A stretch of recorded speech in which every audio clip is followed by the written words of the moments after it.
សូមណែនាំវីតាមីនស្ព្រេបាញ់លើផ្ទៃមុខទទួលបានបទពិសោធន៍នៃការចិញ្ចឹមស្បែកចុងក្រោយនៅក្នុងស្ព្រេបាញ់មុខដែលងាយស្រួលធ្វើឲ្យស្បែករបស់អ្នករស់ឡើងវិញនិងភ្លឺថ្លាលាហើយស្បែកស្ងួតខ្មៅស្រអាប់មីសូប៊ីយូវីតាមីនស្ព្រេរបស់យើងត្រូវបានបង្កើតឡើងយ៉ាងពិសេសដើម្បីលាបលើផ្ទៃមុខដោយផ្ទាល់បង្កើតជារបាំងដ៏មានឥទ្ធិពលដែលការពារសំណើមវាមិនត្រឹមតែផ្ដល់សំណើមដល់ស្បែករបស់អ្នកតែប៉ុណ្ណោះទេវាថែមទាំងបង្រួមរន្ធញើសផងដែរផ្ដល់ឲ្យអ្នកនូវភាពរលោង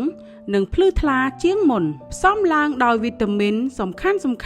ព្រេបាញ់មុខនេះជួយទប់ស្កាត់នៃបរិយាកាសប្រចាំថ្ងៃដែលបង្កើតឡើងលើផ្ទៃមុខរបស់អ្នកធានាថាមុខរបស់អ្នករាល់ថ្ងៃប្រកបដោយភាពជឿជាក់និងភ្លឺថ្លាកុំបណ្ដោយឲ្យស្បែករបស់អ្នករងទុក្ខតទៅទៀតតើអ្នកអាចទ្រាំទ្រនឹងស្បែករបស់អ្នកដែលមើលទៅក្រើមដូចស្បែកក្រូចដែរឬទេផ្លាស់ប្ដូរទម្លាប់ថែរក្សាស្បែករបស់អ្នកនៅថ្ងៃនេះជាមួយវីតាមីនស្ព្រេរបស់យើងហើយបង្ហាញនៅស្បែកដែលមានសុខភាពល្អនិងភ្លឺរលោងដែលអ្នកស័ក្តិសមនឹងទទួលបានបញ្ជាទិញឥឡូវនេះហើយឈានជំហានដំបូងឆ្ពោះទៅរកស្បែកស្អាត